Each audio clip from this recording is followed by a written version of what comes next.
again and welcome back to my channel. I am so happy to be in your faces again. My name is Chioma if this is the first time that you are stopping by on this street, and I want to warmly welcome you into this space. Grab yourself a seat, make yourself comfortable, maybe make yourself a cup of tea as well, and let's get rolling, okay? But before I say anything else, thank you guys so much for the love in my previous video. Well, let's get to it. So this video is about those crucial first weeks and months after you arrive in Australia. So what are some of the things you can be expecting, some of the things to prepare for? And this is super important because you know how I said when we went through that journey ourselves, it was hard for me to find information like this online, especially on YouTube. And so we had to learn the hard way. So this video is sort of like a hodgepodge of different things. Okay? And you might consider some of them to be tips, culture shock moments, or some of them to just be general information about what to expect, what to prepare for. Okay, don't be like us. All right, don't be like us. There were lots of things that we were unprepared for.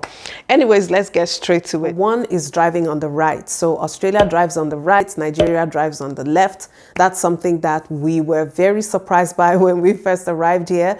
So, and it made for a lot of clumsy moments. I still remember the day when, you know, in those first days when I was learning how to drive on the right, not knowing what lane to be driving on, you know, fiddling with controls because they were on my left instead of my right as I was used to. And you know what? I rammed into the retaining wall around where we keep our garbage bins, and I brought down that wall. Yes, don't ask me what happened later. It's a story for another day, but yeah, keep that in mind. Australians drive on the right. So the next one is finding accommodation. This one deserves a whole different video on its own, and watch out for that, okay? But this is something that you need to prepare for, do your research, find out what the process is, because it is tedious and it can very easily become a pain point in your experience of settling in. So while you're thinking about, you know, going into a vacation rental soon as you arrive, I want you to have a realistic picture of what it would take for you to get settled in more long-term accommodation. Okay, so a lot of people end up going the way of getting into a shared accommodation in the first instance before they find something that they really like, or before they're able to meet the conditions that are required for them to secure a place of their own where they can live privately. So keep it in mind, finding accommodation can be a frustrating process. So number 3 is weather, and I did touch a little bit about this in my previous video where I spoke about how I was surprised when arriving here in the last week of August. I found that it was bitterly cold outside, and that is because Australian winters happen around June to August, okay, as opposed to North America and Europe where winter happens toward the end of the year and the beginning of the following year. So the seasons here in Australia are opposite to what obtains in North America and in Europe, okay? So summer is around December and winter is around June. Keep that in mind. And very linked to that also is all the changes that happen with longer days or shorter days. So the clock changes twice a year.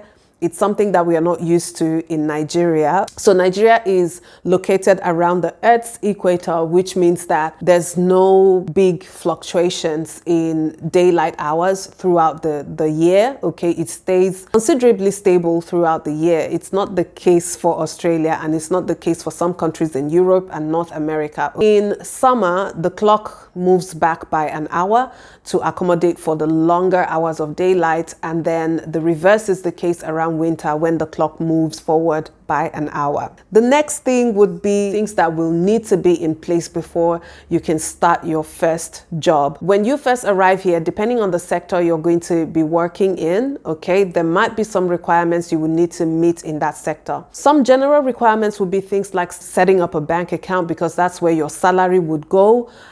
Here in Australia, it is generally discouraged for you to be doing cash in hand jobs. So cash in hand jobs are jobs where your employer pays you cash instead of putting it into your bank account, okay? So you need to set up a bank account. You also need something called a TFN. So TFN stands for tax file number, and this number is to identify you for tax purposes. Now, the implication of not having a TFN is that you will be taxed a lot higher than someone who has a TFN. You need to get yourself a TFN to be identified as an Australian resident for tax purposes, okay? Usually before you start a job, you'll be giving a form where you have to fill out your details, your bank account details, and your TFN. So you do need a TFN. And then you also need your Opal card. The Opal card is a travel card. So the Opal card is actually what it's called in the state that I live in, which is New South Wales. There's a different name for it in different states around Australia. It's basically a travel card. That's the card that allows you to use public transport, which could be the train, a bus, ferry, or light rail or tram, depending on where you live. So yes, you need an Opal card. Now, Opal cards are very easy to get. You can actually get an Opal card straight out of the plane because there are lots of outlets everywhere. And it's sort of like a prepaid card where you load up, you use it until your balance is low, and then you top it up again. So yeah, you need an Opal card. Then you also need a photo ID card. There's an ID card called the photo card here in New South Wales. I don't know if it's called by a different name in different states, but because when you first arrive in Australia, obviously you would not yet have any Australian identification. The photo card is really easy to get. You would just need to walk into one of the government service hubs. So it's a recognized card here in Australia which verifies your identifying information like your full name, your date of birth, and your residential address here in Australia. Like I said, depending on the sector that you're going to be working in, there might be different requirements for you to fulfill. So for instance, if you were going to work in the construction industry, you would need something called a white card. And if you were going to work in the disability or aged care sector as a support worker, you would need to complete a certificate course before you will be allowed to practice. And also you will need something called a WWC, which is a working with children's check, if you're going to be working in any environment where you will be in contact with young people or children. So a WWCC is sort of like a criminal record check, okay, where they check your previous history of working in places where you have been in contact with young people or children, okay? So yeah, that's it. You need to keep that in mind. It's really important. At least start preparing for it mentally, and also create a budget for it because some of these trainings are not free. You would need to pay for them. The next one would be needing a car soon as you arrive. And I know you might have been thinking that you would not need a car. I mean, you're coming to a developed country.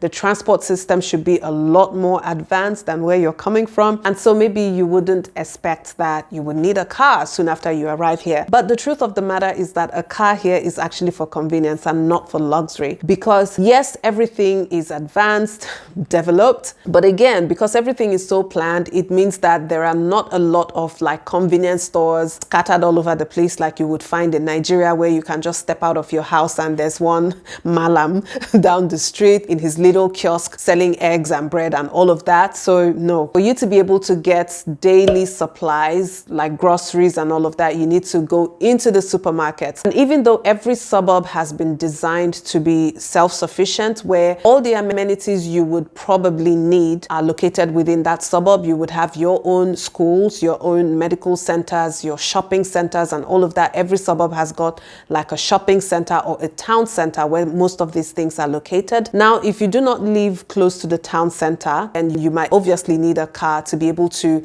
get around and for convenience as well. So yeah, needing a car. So that's something you obviously need to create room in your budget for. Another one would be the DIY nature of some of the things that you have been used to someone else doing for you. In Nigeria, no fuel attendants at the filling stations. You have to fuel your own car. You need to pump your own tires. So you gauge your own tires by yourself, okay? But it's quite simple to do. This is not something that you necessarily need to prepare for. It's just something that came as a surprise to us. We did not expect it.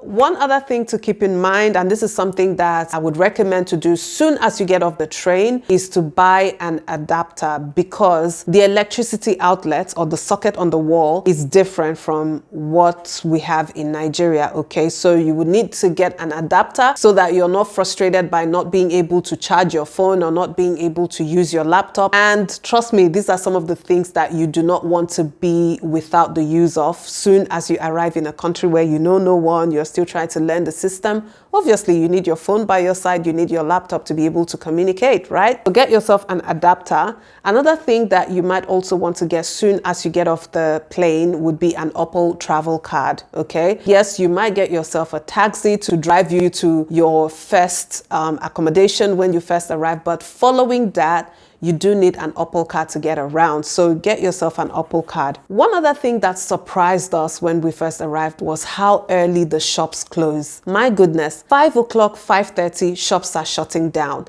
And this is not only within the week, it also applies to weekends as well. The shops close really early. But at the same time, there's another aspect of the retail culture here that still baffles me to this day. If you have lived in Australia long enough, like maybe you were even born here, raised here, can you please explain this to me, because it's very baffling. What's the deal about Thursday nights? Why do the shops stay open until late on Thursday nights? It seems like there's some kind of government regulation around it, and that's why it happens. So every other day, including weekends, the shops close really early, but on Thursday nights, shops, restaurants, they stay open until 9 p.m. And what I find baffling about that is the fact that it's on a Thursday, like this happens on a Thursday, not on a Friday, when you can obviously justify it by the fact that the following day people do not have to go into work, children do not need to go into school. This is happening on a Thursday, and then people still need to get up early to go to work the following day or go to school. So why does it happen on a Thursday? Please explain that to me.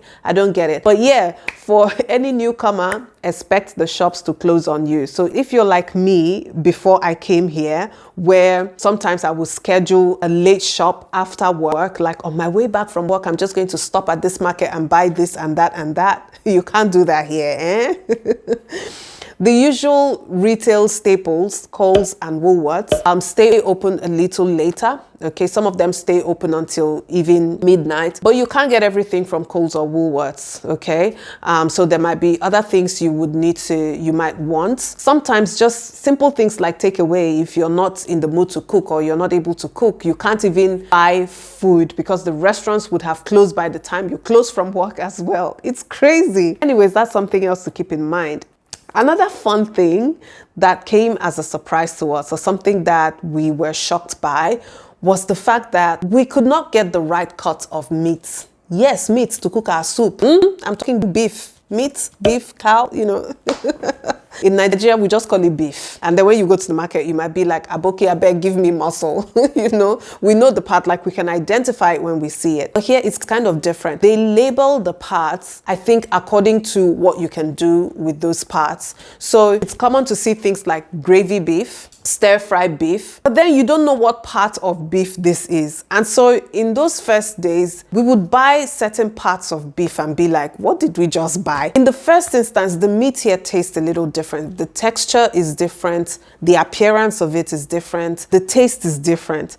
And so you want something that is close enough to what you are used to. And then you go and you don't even know the name of the parts that you want. You're just looking at all these different parts of beef. They don't look like what you would see in the market in Nigeria, and it's just so confusing. I'm telling you that it took us several months before I found a part that I liked, and that part is called ossoboko.